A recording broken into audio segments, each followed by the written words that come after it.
Hey guys, this is Shivam Shah. In this video, we are going to discuss about pneumonia. So NEET के लिए जो भी आएगा pneumonia से सब कुछ डिस्कस कर लेंगे। बहुत सारी स्टडी मटेरियल्स है, बहुत सारे बुक्स है जहां पे निमोनिया के बारे में बहुत कुछ दिया हुआ है। तो नीट में जितना आएगा सब कुछ डिस्कस कर लेंगे। एंड अगर सब्सक्राइब नहीं किए हो, please do subscribe to the channel for more content on NEET. So let's get going at once.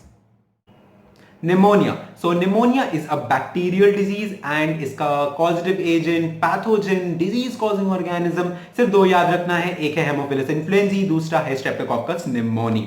सो इसका मोड ऑफ ट्रांसमिशन, लाइक ये एक इंसान से दूसरे इंसान जाता कैसे, स्प्रेड कैसे होता है। This disease is contagious. Contagious का मतलब होता है it can spread from one person to another by direct contact. This disease spreads out by droplet infection. I would like to elaborate about it. ये कोई भी infectious इंसान जब छींके या खांसे तो फिर वो droplets रिलीज करता है अपने सराउंडिंग एटमॉस्फेयर में, और कोई भी हेल्दी इंसान अगर ये droplets को इनहेल कर जाए तो उसे निमोनिया हो सकता है। इनफैक्ट कोई भी हेल्दी इंसान अगर इन लोग के यूटेंसिल्स या ग्लासेस को शेयर करता है तो भी इन्हें निमोनिया हो सकता है।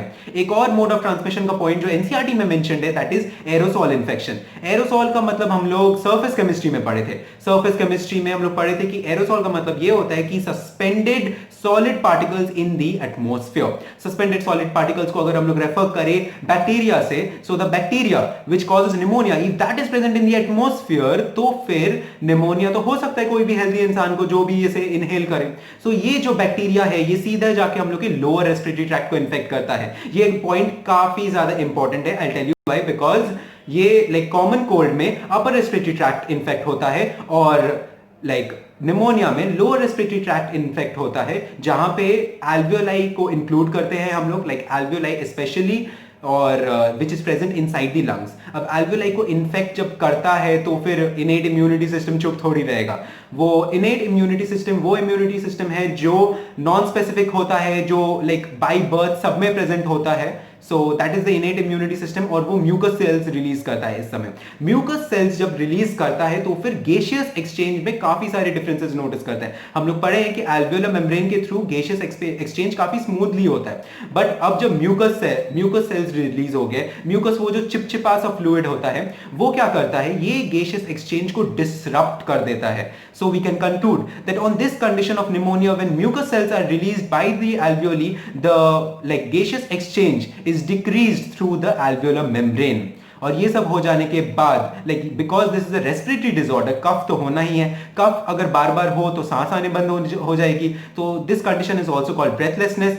अब pneumonia is characterised by the symptoms of chills, body कपकपाने लग जाएगी, फीवर भी आएगा, फीवर के साथ साथ ऑब्वियसली हेडेक, फिर मस्कुलर पेन, फिर वीकनेस, ये सब तो आएंगे, ये सब तो सिम्टम्स है ही। एक और प्रोमिनेंट सिम्टम जो एनसीईआरटी में अलग से दिया हुआ है, that is your lips and nails will turn into blue colour, bluish colour हो जाएगा ग्रे कलर से। हाँ पता है पिंक कलर का होता है, बट एनसीईआरटी में लिखा हुआ है from grey colour to bluish colour during pneumonia. So ये बात भी याद रखना है। बट पॉइंट जो सबसे इंपॉर्टेंट मैं मानता हूं, दैट इज बहुत सारे एग्जाम्स में आया हुआ है कि कॉमन कोल्ड के साथ इसको बार बार डिस्टिंग्विश किया जाता है। जैसे कॉमन कोल्ड जो एक वायरल फीवर है, वायरल डिजीज है, ये निमोनिया बैक्टीरियल डिजीज के साथ कंपेयर किया जाता है। कॉमन कोल्ड का कोई वैक्सीन नहीं है बट निमोनिया का है। Common cold upper respiratory tract को इन्फेक्ट करता है but pneumonia lower respiratory tract को इन्फेक्ट करता है। ये पॉइंट मैंने पहले मेंशन कर दिया।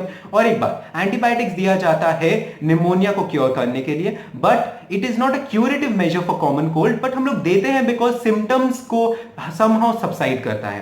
सो दिस इज ऑल, इतना ही जानना है नीट के लिए। और अगर इतना तक देख चुके हो प्लीज सब्सक्राइब कर दो। बाकी सारी डिजीजेस भी डिस्कस करने वाले हैं जितना भी नीट का टॉपिक के अंदर है। So that would be all. Stay tuned and thank you.